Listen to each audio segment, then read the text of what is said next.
Hello and welcome. In this video, we're going to discuss series power between nodes. Power is going to distribute similar to what voltage distributes like in series. So we'll see that the power drop across R1, we can call that P1. The power drop across R2, we can call that P2. And the power drop across R3, P3, should all sum together to equal the total power across the entire circuit, PT.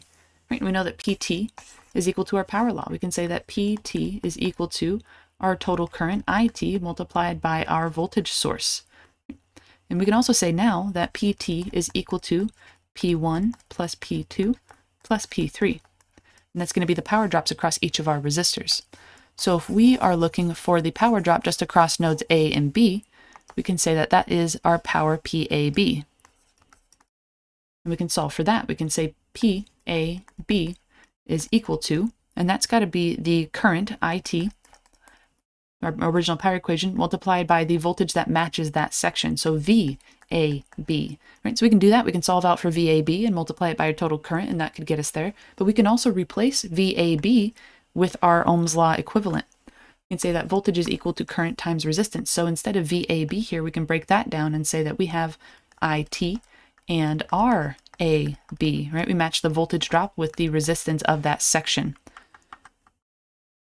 And so if we combine that together, we now get a new equation that says PAB is equal to, we see these two currents here are going to combine together, and that's going to give us an IT squared multiplied by our RAB.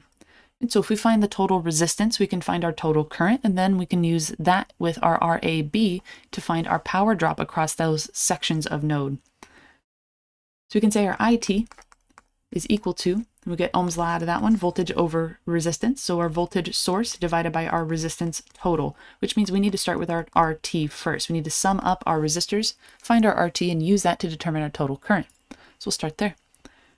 So our total resistance is our series connection of all three of our resistors. So we have R1, 17,000 plus R2, 16,000 plus R3 at 10,000. So we're left with 43,000 or 43 kilo ohms. 43k ohms. We can plug that in for our resistance value up here. We can say that we have a 17 volt source divided by 43k ohms, and this is going to equal our total current. Watch out for this one. This total current can really get you. You got to make sure you apply all the zeros in your total resistance. So 17 volts divided by 43,000, 000, right? 43,000. And that gives us our total current. It's not an engineering notation. We can move it forward 1 and get 0.395, or we can move it back 2 and get 395 microamps. So that's our total current. We can use that in our power law up here. It says that the total current squared times the RAB value. We'll send that out. We know our RAB is going to be the sum of the resistances between nodes A and B. So we can say that that is going to be RAB equals 16 plus 10,000, so that's 26k ohms. We can use that for our RAB there. So we'll plug that in. We'll say that the previous number we just calculated, our total current there, squared, multiplied by our 26,000. Plug all those zeros in, and we're getting our power out of that one. So PAB